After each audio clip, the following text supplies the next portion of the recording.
Alright guys, welcome back. Okay, so the reason I'm doing this video is because I wasn't able to go to locals. There was like mismatching schedules. Oh my god, I was like pretty bummed. But I wanted to show you guys the deck I was gonna play because I've been testing it alongside, because I've been doing I've been pretty busy with doing matte images this week. So I was like kind of like caught up on that. So I was like, it's like I can only be so creative, like put my creativity towards building the deck, or put my creativity towards the image editing. So it's like it was a bit much. So anyways, but I still had enough time to test enough to try a few things. Okay, so okay, if you're in a group, you see the post, you see the frequent progress of what the deck is meant to look like. Yeah, so this is the core, this is what you need, this is basically what gets everything going, and then these are your one-ups that I choose to go with. Basically this is just so you can have a higher probability of you drawing into the level 1 tuner to finish off your combo. And then bulb is just bulb, and then jet, you need jet for the combo, and then you plague is another thing I felt like I always needed, because like of course if you play a dino build, you can just like off a grapher, if you already have these two, then you just send that at a pill. But I'm trying to build without the dinos, so that's where this always came up. I was like, oh, if only I could send something else other than plague, or I mean other than destrudo or malicious. And this always just kept coming up. And then also because like you'll see what I mean, it has another purpose as well.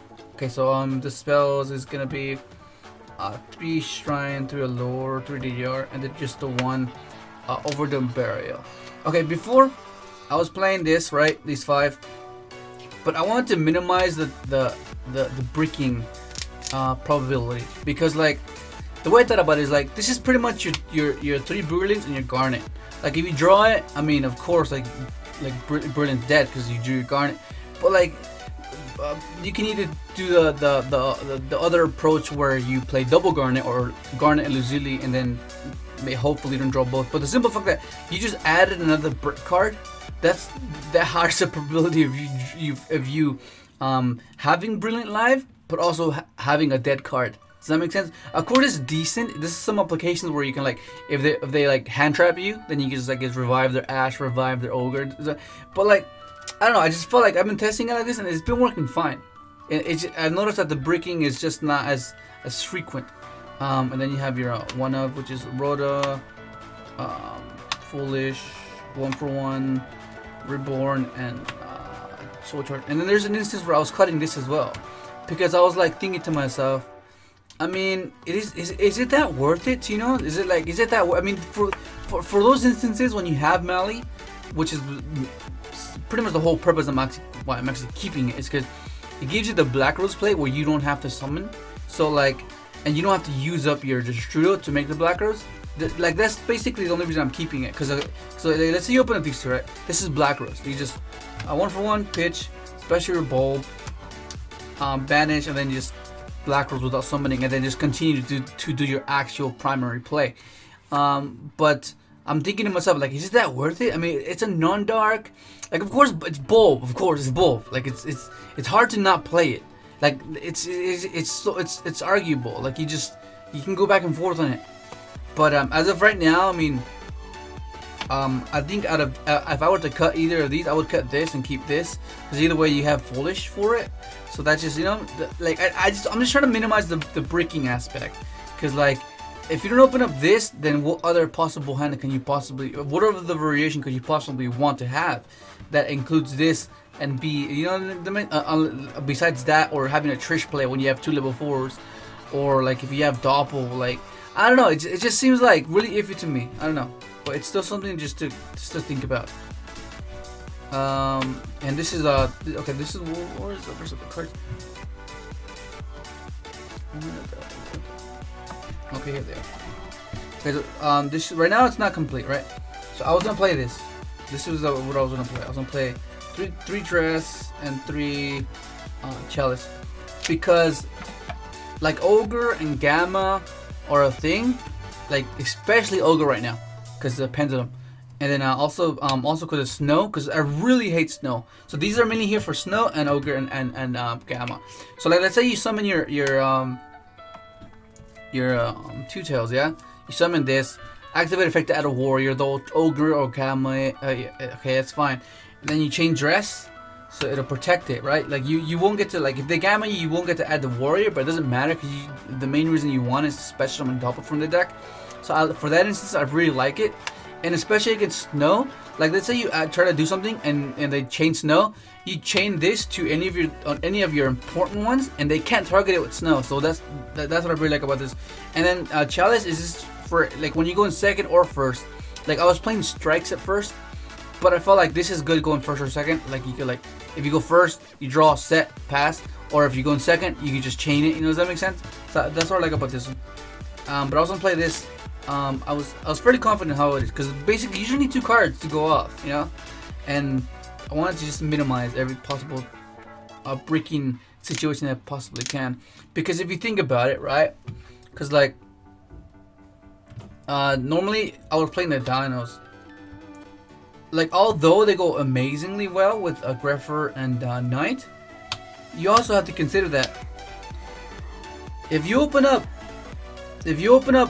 like, let's say you open up Doppels, right? Let's say you open up this, any variation of this, besides without this, right? That's breaking. Any variation of that, that's breaking, right? If you open up any variation, hang on, let me just move this. Okay, so let's say any variation of this, that's breaking. That's breaking. Like, that's breaking. Like, this doesn't go. For this to work, you need one of these. And that's another issue that I've always been catching myself in. I was like, you know, like, oh, I mean, of course if you draw, it's amazing, of course. But if you don't, the simple fact that this exists, it's a problem. And another thing as well, if you just keep adding to it, it's like, if you add this to that, it's like, it's even more breaking. Like, you can't do anything with that unless you like draw some sort of relief, which is a lure or dark grapher. I mean, of course it's probable that's why they're in here. But the simple fact, I don't want to be in that situation. That's the situation I don't want to be in, because it's already a situational deck that you're trying to accomplish something that can be disrupted in a sense where it'll be very devastating if you get stopped. But that's why I like having persistence and just being able to reroute if they somehow interrupt you. Does that make sense? And this does not help that. This does not help that. Of course, it's amazing when it works. When you open this, you know, so it's amazing. But as of like, from what I've been testing, like, I don't know, it's like you would either need to play. I know it can work. Like, when it works, it's amazing. That's the illusion I have in my head. Like, okay, yeah, you know it works. But when you want to play competitively and you want to do good competitively, then you have to consider these type of things, because there's a difference between being a fan and wanting something to work and being in denial. I'm trying not to be in denial because I want it to work. That's the whole point. But and that's what it is too. And then also another thing to consider is, do you want to do the Blazer route? Do you want to keep making Blazer, or is that too many resources gone to completely I guess I don't know, like what, like, it's just basically what it comes down to, like how to build it. Does that make sense? That's where I'm at. That's where I'm constantly at, just figuring out, trying to make things flow, because that's what it is. So quite a few of you are asking why I have my username. I'll do like a description video of why it's like, there's quite a bit of meaning behind the whole name, but that's pretty much where I'm at, dude. It's such a bummer I didn't get to go. I was about, oh, so good, man. Oh my god, so bad, so bad. I really like the dinos though. I like this guy. This guy's amazing too. The dark. Oh my god. Well, I don't know what to say, man. I really want to incorporate these guys somehow. Like, it just looks cool. Like, I don't want to make these.